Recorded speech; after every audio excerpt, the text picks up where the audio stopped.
Pernahkah kita berada dalam situasi di mana semua orang saling menunggu, tetapi tidak ada yang bisa melanjutkan pekerjaan? Dalam dunia sistem operasi, kondisi seperti ini dikenal dengan istilah deadlock. Untuk memahami bagaimana deadlock bisa terjadi, mari kita lihat sebuah contoh sederhana yang terjadi di laboratorium komputer. Di dalam sistem operasi, sebenarnya banyak proses yang berjalan secara bersamaan. Setiap proses tersebut membutuhkan sumber daya, seperti CPU, memori, printer, atau perangkat lainnya untuk menyelesaikan tugasnya. Biasanya semua proses bisa berjalan dengan normal. Namun terkadang beberapa proses membutuhkan sumber daya yang sama pada waktu yang bersamaan. Ketika proses-proses tersebut akhirnya saling menunggu satu sama lain, sistem dapat mengalami kondisi yang disebut deadlock. Deadlock adalah kondisi ketika beberapa proses tidak dapat melanjutkan pekerjaannya karena masing-masing menunggu sumber daya yang dimiliki oleh proses lain. Untuk memahami mengapa deadlock bisa terjadi, kita perlu melihat beberapa kondisi yang menyebabkannya. Kondisi pertama disebut mutual exclusion. Mutual exclusion berarti suatu sumber daya hanya dapat digunakan oleh satu proses dalam satu waktu. Jika satu proses sedang menggunakan sumber daya tersebut, maka proses lain harus menunggu sampai sumber daya itu dilepaskan.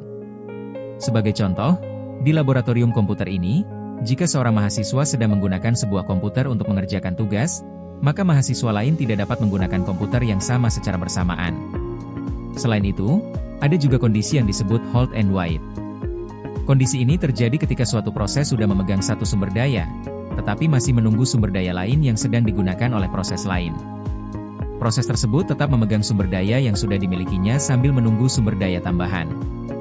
Sebagai contoh, seorang mahasiswa sedang menggunakan komputer untuk mengerjakan tugas. Namun setelah selesai mengetik, ia juga membutuhkan printer untuk mencetak dokumen. Sayangnya printer tersebut sedang digunakan oleh mahasiswa lain, sehingga ia harus menunggu sambil tetap menggunakan komputer. Kondisi berikutnya disebut no preemption. No preemption berarti bahwa sumber daya yang sedang digunakan oleh suatu proses tidak dapat diambil secara paksa oleh proses lain. Sumber daya tersebut hanya bisa dilepaskan setelah proses yang sedang menggunakannya selesai. Sebagai contoh, jika seorang mahasiswa sedang menggunakan printer untuk mencetak dokumen, maka mahasiswa lain tidak dapat memaksa printer tersebut berhenti mencetak. Mahasiswa lain harus menunggu sampai proses pencetakan selesai. Selanjutnya ada kondisi yang disebut circular wait. Pada kondisi ini, beberapa proses saling menunggu sumber daya dalam bentuk lingkaran. Setiap proses memegang satu sumber daya, tetapi juga menunggu sumber daya lain yang digunakan proses berikutnya. Sebagai contoh, mahasiswa A menggunakan komputer tetapi menunggu printer. Mahasiswa B menggunakan printer tetapi menunggu scanner. Mahasiswa C menggunakan scanner tetapi menunggu komputer.